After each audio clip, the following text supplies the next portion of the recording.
definitely one of the biggest risks to our current system of democracy and science. You can't have democracy where there's censorship, and you can't have science either, really, because innovation always comes from the edges, right? New ideas come from the edges. All right, Rising Man family. I've got another amazing guest and a brother of mine, a man that I've known for many years now. Can you believe it's been about 10 years we've known each other, Tony? I've got Tony Brasunas here. Welcome to the show. Hey, thanks, Jeddy. You want me to call you Jeddy or Jared? It might be hard to call you Jared, but now you're spilling all my dirty secrets. Oh, no. If you know me from my days in Jared, that goes back to a whole nother stage of life. But yeah, no, that's great that you know me that way, man. I love that. So Tony's here. He's about to be publishing his second book called Red, White, and Blind. You have such an amazing perspective, in my opinion, on and an outlook on the influences that we have coming in. So we're going to talk about all of that today. I'm really excited to get your perspectives and see how they can help the audience here at Rising Man. But before we jump into that, I always start off with this question, and that is, what does it mean to be a man? Oh, good question.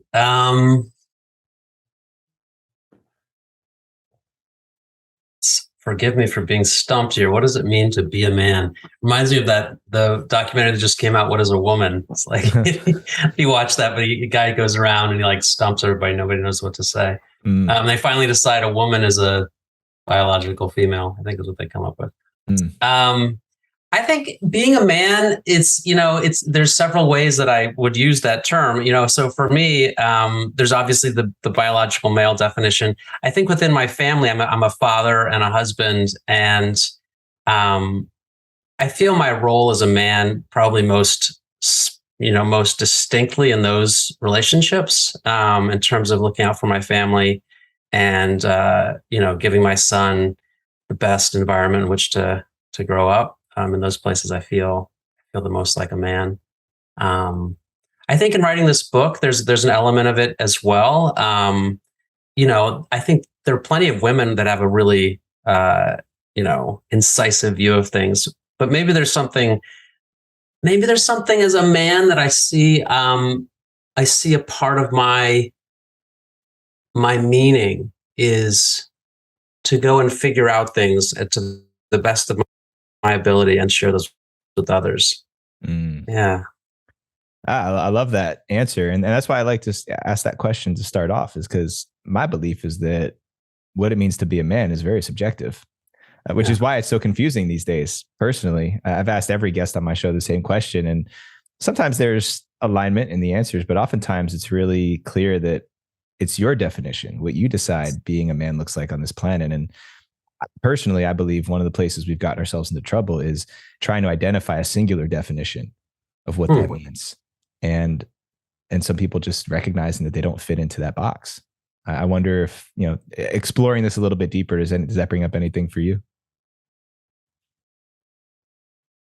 Well, yeah, I mean, it gets at, I think, a real cultural question that we have, and it's probably an age-old philosophical, scientific question about truth. Is there something that is absolutely true, right? Are men and women different, right? We're sort of coming to these questions from a different perspective, I think, in this era, where there is sort of an argument, I think, there is this sort of cultural trend of men and women are the same.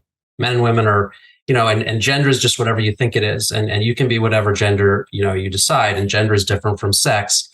And I think that's where I would go with this conversation, because it then will it kind of feeds into my book, and in the sense of how the media is managing these conversations and sort of wanting us to look at these things from a particular way. It's very powerful to have control over the narrative of something as basic as what men and women are, and what a man is and what a woman is.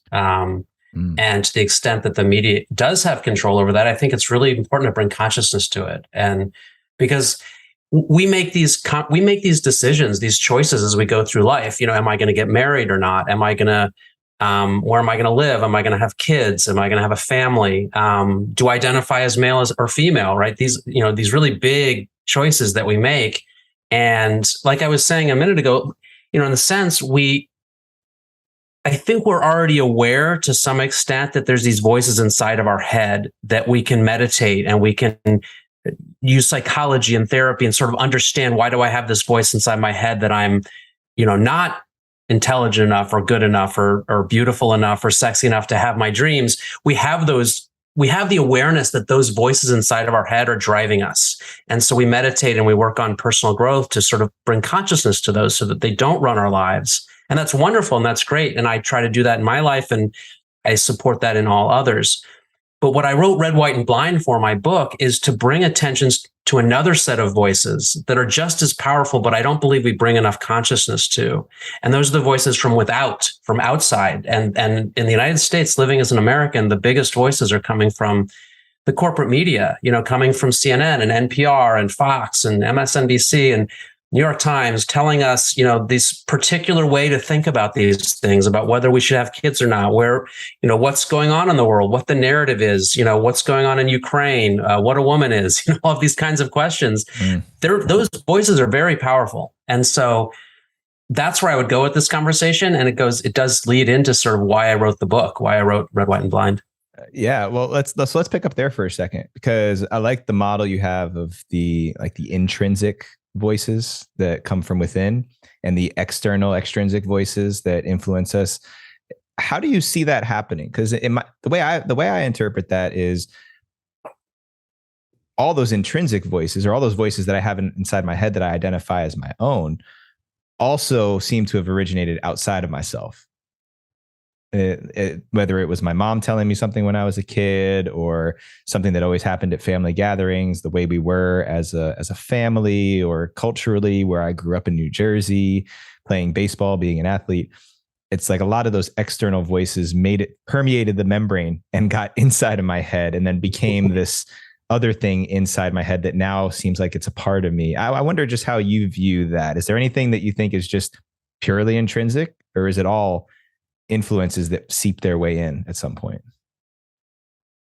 Wow, what another fascinating question, right? I mean, yeah, there is certain inherent intrinsic knowledge and wisdom that we have that I think we've, inherited from our genetics and, through the sort of collective unconscious and the collective consciousness and sort of that is passed down through thousands of years, and like why, even a baby already knows how to do a number of things. But I think for our conversation, it's probably fair to say the vast majority is sort of starts from without and comes within. It's just different era, right? So there's the era of when you're a little child and you don't really have much control over what's coming in, right? And so at that point, that's when the superego gets brought into us. That's when we have these voices about our own particular self-worth and things like that. I think we grow up with. Usually we struggle at some point in 7th, 8th, 9th, 10th, 11th grade, like somewhere in there, we've all probably had some real crisis of identity. For me, it was like 7th grade. I was just miserable for like a year, pretty much. And we probably have all had different times, but it's because we're starting to come to terms with that, like sort of the innocent way we went through our life, and then coming into this more adult way of seeing and how much pain there is and how much psychological trauma that we all have and we go through and things like that. So I think that I think I would say forms what, you were just calling the intrinsic voices. I think that those become the sort of super ego and the psychology that we can, understand maybe through meditation or going on retreats and fasts and things, and sort of get in touch with that internal thing. The extrinsic voices, I think, are still there, and they're there every day, right? And so it's bringing consciousness to it, and maybe it's doing it a little earlier. It's like it's like you just use sort of, it crosses the blood-brain barrier, right? Like there's just these ideas out there, but once they cross into our brain, then they suddenly start to feel like our ideas. And so you bring consciousness to it before that. You sort of head it off at the pass. It's like, okay, there's this value there's this narrative out there in the news saying, I don't know, this group of people are responsible for our problems, right? That's a common news narrative. It's this particular group or this particular issue. That's why we have problems. That's why there's, inflation or, homelessness or whatever, right? So before we sort of internalize that idea, if we have consciousness, and this is what I talk about in Red, White, and Blind, it's the idea of media consciousness.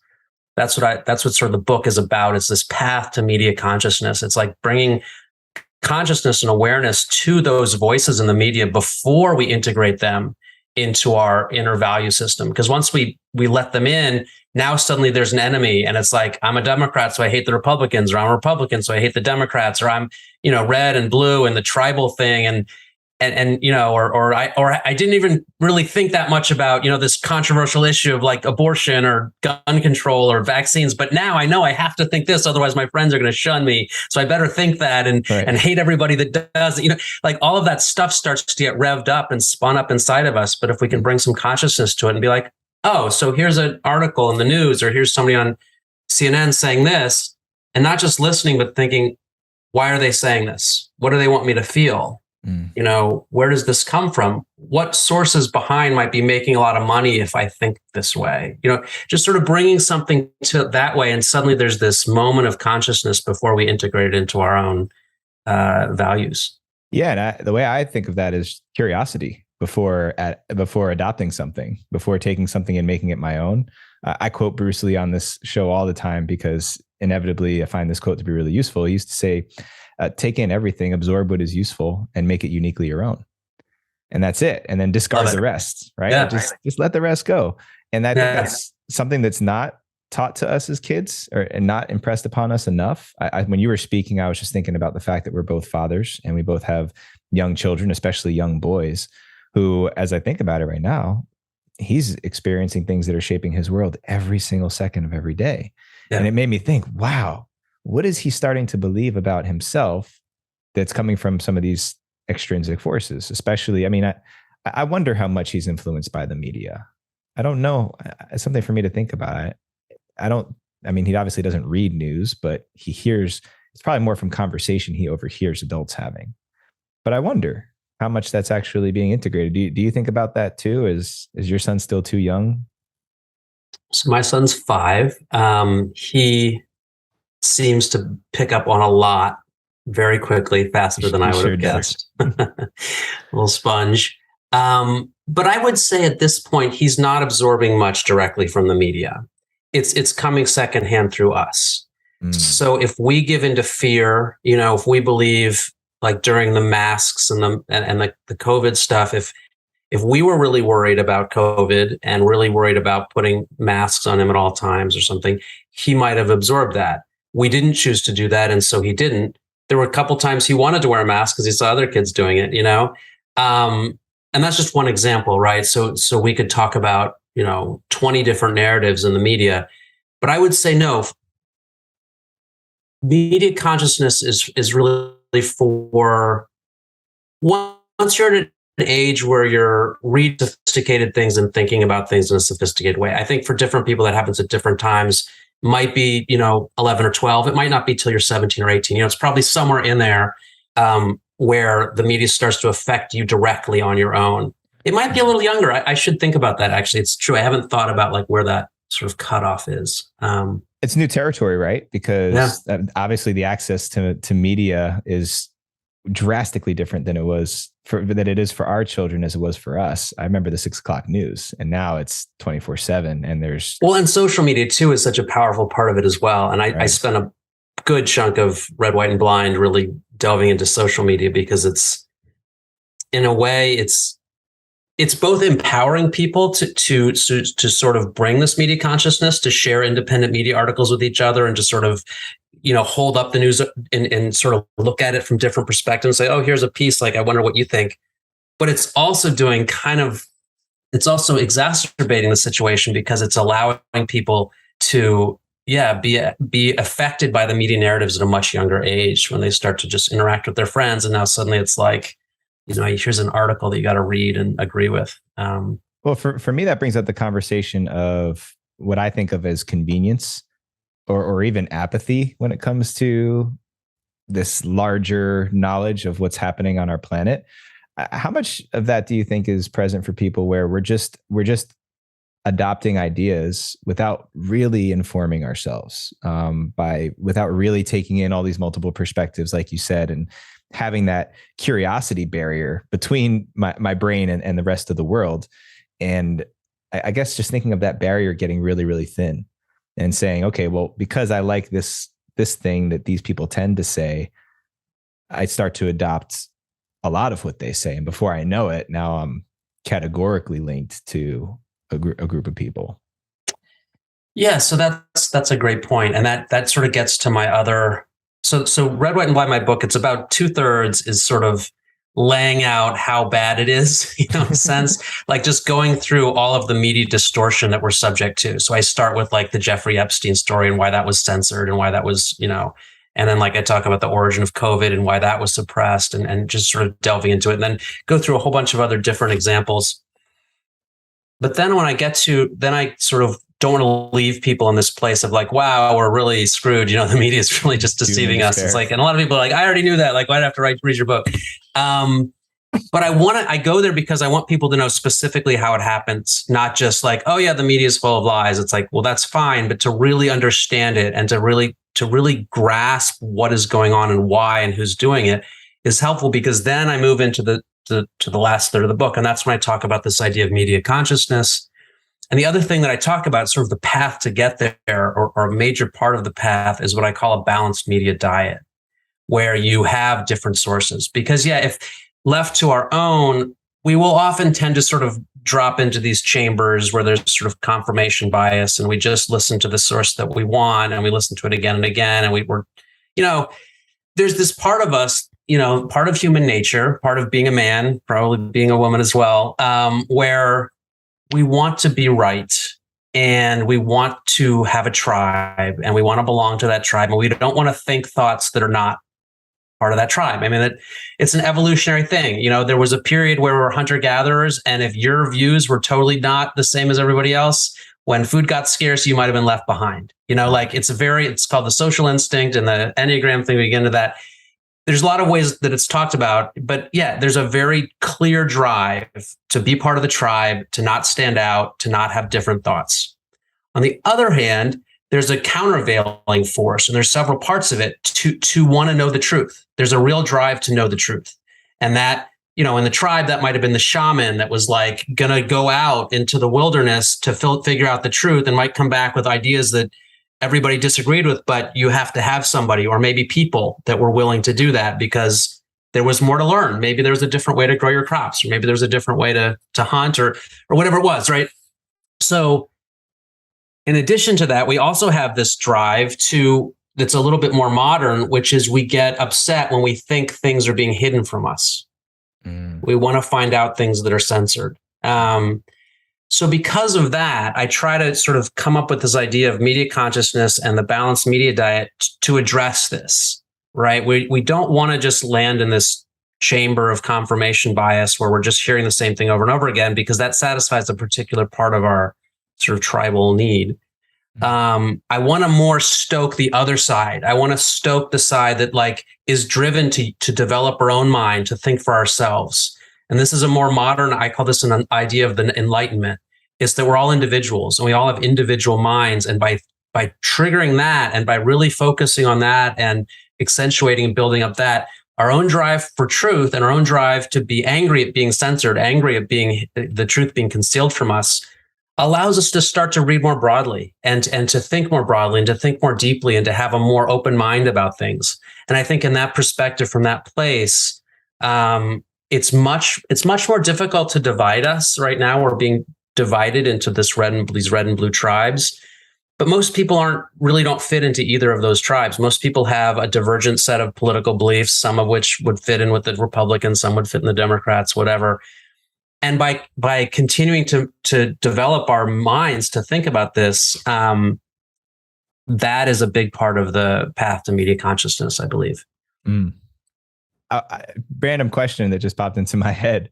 Sure. In all of this research, I wonder, have you identified different archetypes for media diets? Because I was thinking, I know some people who I would call the head in the Sanders, like the people who are like, la, don't tell me anything, I don't want to hear it. And then the obsessives who just, and then the people who get overly like Chicken Littles, right? They read a little bit and all of a sudden the sky is falling and we're all doomed. Have you seen these archetypes and laid them out? I like that. I like that idea. Not exactly. What I have done is, so in the media diet that I propose, so I basically researched hundreds of sources, and I come up with this media diet in the book. It's sort of towards the end, chapter 13. It's the media diet, and there's 40 sources, and there's sort of, here's what, different set of sources each day.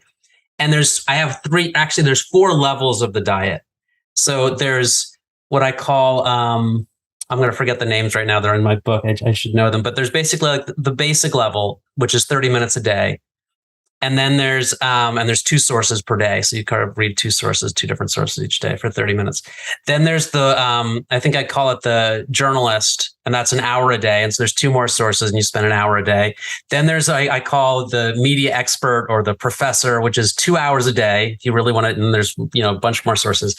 And then I have the media fast, which is 30 minutes a week. And that's like, you pick 2 sources for the whole week, just read, because I know sometimes, people do want to unplug, and you do want to just sort of I'm not going to, but I encourage people not to do that in the sense of like, I can opt out, either because I'm so smart, I see through the media narratives, or because I just like don't inhale, and it doesn't affect me.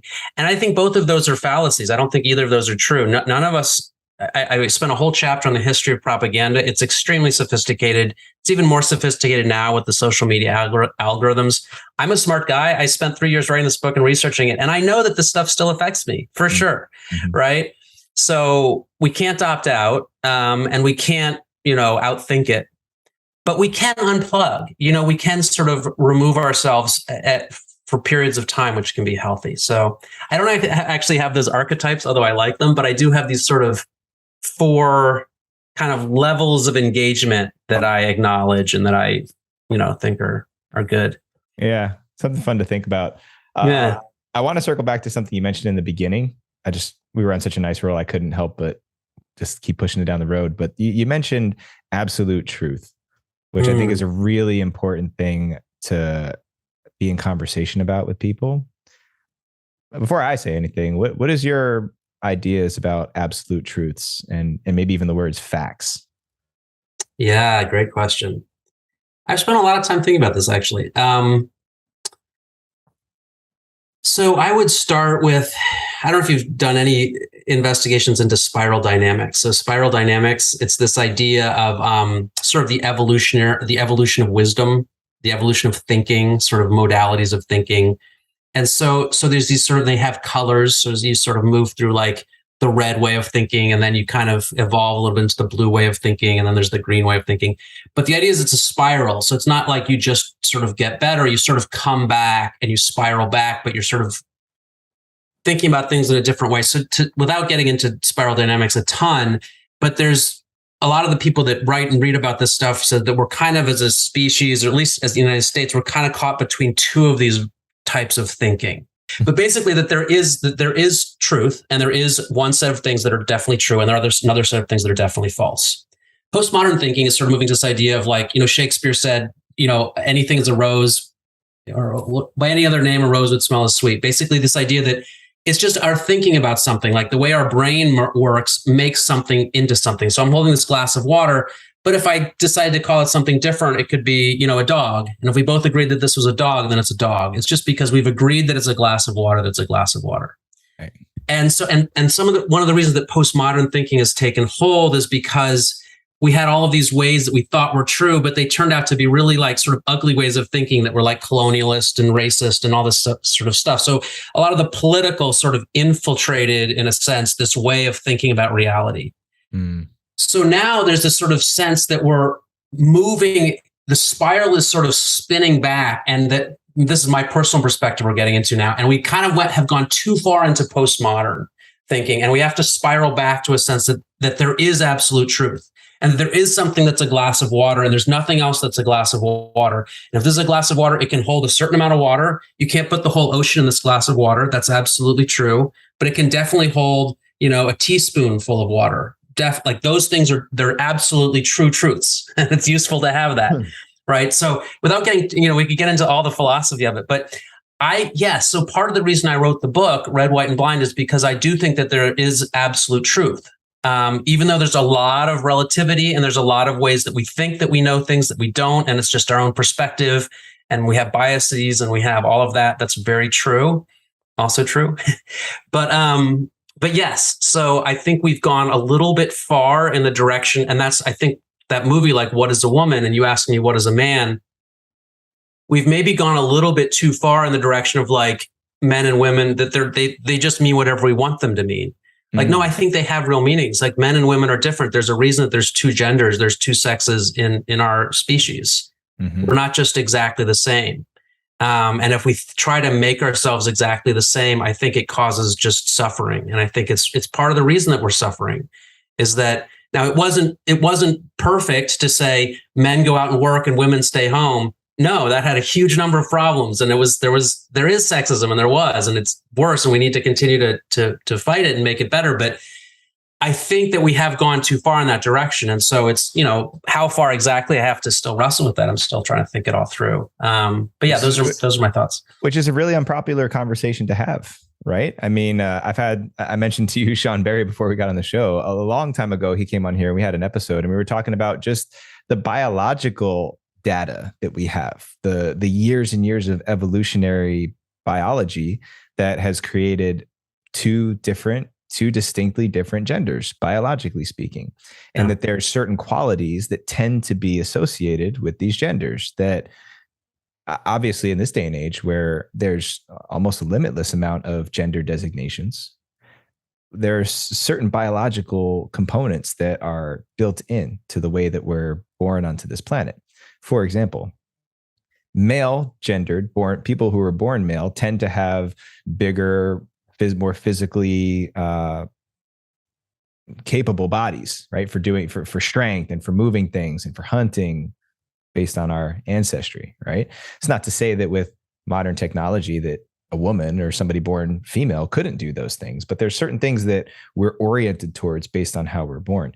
And I'm in the same boat as you, where I'm not sure exactly where I stand on that, because I do think that there's a benefit to taking our biological functions that we have and optimizing for them, because that's what we're here to do. But then at the same time, why shouldn't somebody have full authority and autonomy over themselves to decide how they want to express themselves on this planet? Which I think kind of is the fundamental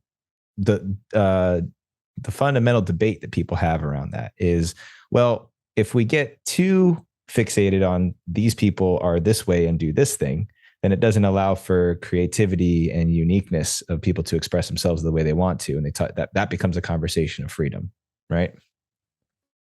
Yeah, I mean, I think one of the ways that I try to look at it is that there are truths and then there are variations, right? So, if you try to say all women or all men are like this, you're going to run into, it's almost nothing is going to be true if you start the sentence with all men or all women, right? Sure. But that doesn't mean that it's not useful to make generalizations and to observe them. That's why we have science. That's why, I mean, in a certain sense, technology is constantly coming along and destabilizing what was a stable or a relatively stable system. And some people would say the plow. The invention of the plow destabilized the distribution of the sexes, because once you had technology where you didn't need as much upper body strength to be able to plant a field, women could start to do it. And that sort of led to what ended up becoming, you'd probably say in the early 1900s, like the suffragette movement and the whole thing, right? And so, my book is not really about that, but my book is about distribution of information. And so, the movable type printing press that came along in the 1400s dramatically changed the power structures in the Western world, because it went from where knowledge, information, the ability to read and write was pretty much held by a small number of people, the monks and the, feudal lords and the bishops in the Catholic Church, to suddenly there went from a few thousand books in Europe to millions, because suddenly it was cheaper and easier. And then anybody could get a book. Pretty soon people could read. Pretty soon people could write. Pretty soon people were publishing their own books. Within less than 100 years, it toppled the entire power structure. It led to the Enlightenment. It led to literally the founding of what we call science and what we call democracy, and basically the bedrock of Western civilization. That completely changed. And so I'm in my book, I'm calling what we're going through right now the new Enlightenment. It's a second Enlightenment, and it's being brought about by the internet. The internet is doing almost the same thing, and in just a whole different way that the printing press did. Suddenly now we're going from a top-down distribution of information about what's going on in the world through the mainstream media into a peer-to-peer distributed, decentralized version. Like the fact that you and I are having this conversation right now, and you can upload it. Maybe there's people watching now, or you can upload it and it might be found by 100 or 1,000 or 1,000,000 or 1,000,000,000 people, right? And suddenly these ideas that we're having, nobody's intermediating it. There's no Catholic Church calling us heretics.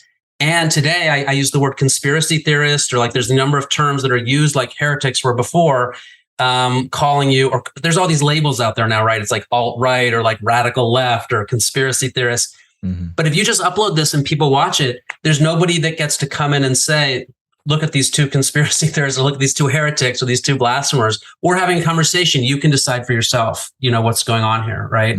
So this is birthing a new consciousness on Earth. This is the internet. We still don't know what's going to happen. We're in the early phases of it, but it's like we're in this new consciousness, and so we're still figuring out what it means. But it's toppling right now. It's toppling the dominance of the ABCs and CNNs and NPRs, and more than that, like the distribution of information through like the big pharmaceutical corporations get to tell us like what we have to put in our body, and like the weapons manufacturers get to tell us when we have to have a war. Like those things are about to be toppled too. It's all it's in process, and I'm optimistic that it's going in a good direction, although I have my moments. So that was a long answer to your short question, but yeah, that's where I see it going. I love it. It brings up another question for me, a curiosity really, because your example of us having this conversation, we can upload it. I would say that you and I both have authority in this conversation. I have authority over what I say. You have authority over what you say. We're obviously having a respectful dialogue. So we're making room for things we agree on or things we might not agree on. But then I thought about, well, when I do upload this and we put it on YouTube and on iTunes and all the other places we publish it, there's comments, right? So there's people who come in and they make these comments or assessments about our thoughts and beliefs that neither of us have given them authority to, but they have permission because free speech, right? And then taking it a step further, you look at social media where somebody can take our conversation, and maybe they'll take this part, right? That they can take our conversation and they can put it into Instagram reel or a YouTube short, and they can put their own writing on it. So they can tell their own story about it. Say, look at these two crazy guys talking about the media diet, blah, blah, blah, blah. And immediately they have colored our conversation without our permission. Right. So yes, we have authority and freedom to do that. And at the same time, I guess the way that we exercise freedom of speech is becoming really fascinating. I don't quite know where I land with that. So I would say in that example, that's the conversation, and that's good. If they upload it, obviously it's not good. It's not ethically good to say really nasty things about people, but it's legal and it should be part of the conversation. So if somebody wants to like take this little clip where like Tony said that thing about women and men not being the same or whatever I've said so far, you're controversial or and uploads it like, look at this crazy guy, and they use like whatever smears about me they see fit. I'm not going to like it. I'm not going to enjoy being called names, especially if it's inaccurate, but it's part of the conversation, right? It's part of the conversation. It goes up there, and it would be the same for you. Now there's some exceptions. We've come to some exceptions over the last, 200-300 years of having this free speech thing in our Constitution, where you can't yell fire in a crowded theater. So that sort of by extension, you can't, it's not legal free speech, protected speech to say, to directly incite violence, to say something that would directly, not just like, I think someday maybe that person should, would benefit from a black eye or something like that. No, like, let's go all at 10 p.m. tonight, we're all going to go grab our axes and hack down Tony's door. Like, you can't say that stuff on social media. That's not legal. If it's going to directly lead to violence and there's reason to believe. And the other thing, you can't do defamation. You can't like directly intentionally say untrue things about people that are false with the intention to harm them. That's defamation. So there's a couple of exceptions, but yeah. So, but when I said it's not it's not intermediated, meaning it's not like we're sitting here and there's somebody from, the Catholic Church or CNN who's sitting here asking you a question and then deciding whether I get to answer it. And then when I answer it, deciding whether you get to hear my answer, right? And like, it's not that sort of Chinese telephone, to use like probably not a PC term anymore. There's nobody in the middle that's saying what gets to happen. We get to have this conversation, and then it gets uploaded. Now, what happens to the conversation once it gets uploaded? Yeah, that is free speech. That's people having their own opinion about it, and maybe we learn something. Maybe they're like, oh, Tony, he didn't even think about because he brought up spiral dynamics and he wasn't aware of this other thing, or he got it wrong about spiral dynamics, which I might have because I was summarizing it. That's part of the conversation. That's good. That might even be helpful for the next person that comes along. So yeah. So I talk in Red, White, and Blind. I really get into free speech, and I think it's the censorship that we're seeing on social media, and to some extent in the mainstream media too. I call maybe the greatest risk, definitely one of the biggest risks to our current system of democracy and science. You can't have democracy where there's censorship, and you can't have science either, really, because innovation always comes from the edges, right? New ideas come from the edges. So censorship is going to be generally wielded by the people in power, and the people in power often don't want new technology and new innovation and new things because it might destabilize their power. It might cause them to be less wealthy and powerful than they were before. So you have to allow the ideas and the innovation on the edges to percolate. Some of it will be distasteful. Some people are going to say things that you think are really, really wrong, disgusting even, super lousy things. And it's not that that's good that they're saying awful things. It's that if you tried to get rid of the awful things, you have to come up with some group of people that gets to decide what's awful and what's not. And that group then becomes the people in power, and they're going to become corrupt. So yeah, so I feel pretty strongly about that, about free speech. We need to protect it and take it very seriously. Yeah, I love what you're saying, Tony. And there's one more piece that I want to pull in here to just kind of bring all this together. You're authoring your second book. You're a published author already, and you will be again very shortly here. And in the word authority, I always look for that root word author. There's a great quote that I love, that whenever you're writing the story of your own life, never let another person hold the pen. And I think that's one piece that we've alluded to, but haven't spoken about clearly. I think there's too often I'll speak for myself. I grew up in this world, not realizing where I was giving other people authority to influence how I saw myself and influence the way that I see myself as part of this world, and even the way that I see the world. And I think that's such a huge part, obviously, in the scope of what I'm interested in here in Rising Man, is just part of that really maturing into adulthood, or maturing to an age where now I can be responsible for others.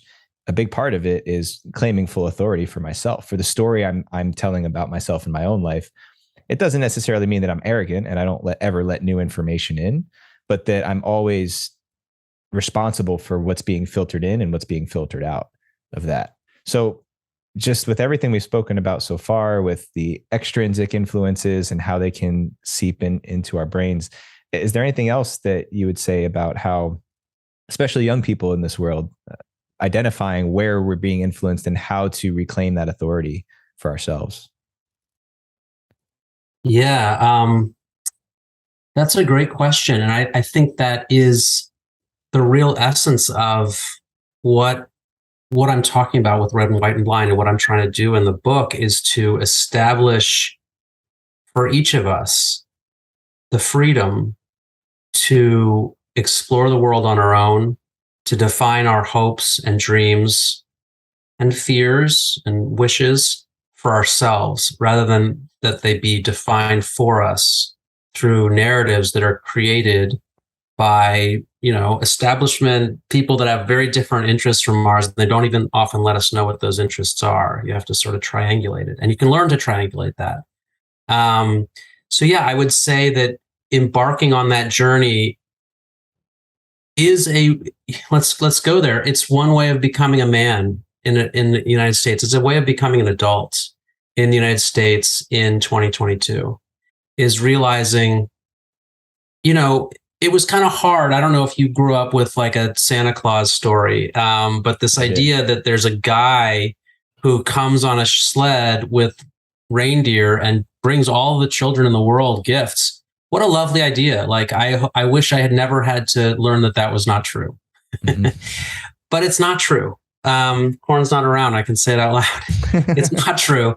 There isn't a elf making us all toys at the North Pole, although it'd be lovely to think that there is. and realizing that was part of growing up. It was part of coming to terms with reality, is that that's not happening. It doesn't mean we can't tell that story to others, or that we couldn't, go make toys for each other and give them to each other. But there's no Santa Claus. And so by the same token, I would say growing up, becoming a man, becoming a woman, becoming an adult is coming to the terms that there is no objective, professional, fair journalism. There's no objective version of the story. What there is a number of people with different versions of the story. There's an inherent need and interest that we would know what's going on in our world so that we can be good fathers and good mothers and good family members, good professionals in our trade. It's good to know what's actually going on in the world, but it takes some doing. There is no Santa Claus. There is no one source.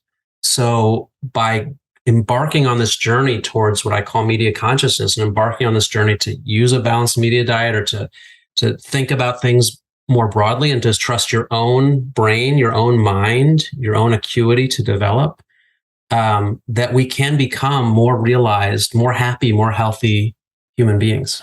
I love that, man. What a way to seal the bow on that conversation. And we could put the bookmark, slide it into the book. I'd love to pick up the conversation with you further down the road, but I think this was a great thought-provoking dialogue to introduce to the community. So thanks for bringing that here to the space and giving us your time. I have a few lightning round questions I want to ask you before I cut you loose. You ready for it? Sure. All right. What is one thing you've learned that you wish you knew when you were 18? 18. I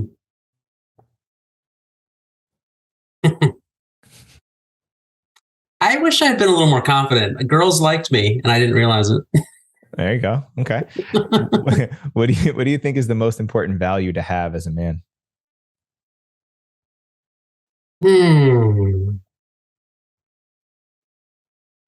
Strength. And what does the world need most from men right now? Courage. The ability to stand in a difficult spot and not fall over. I love that, man.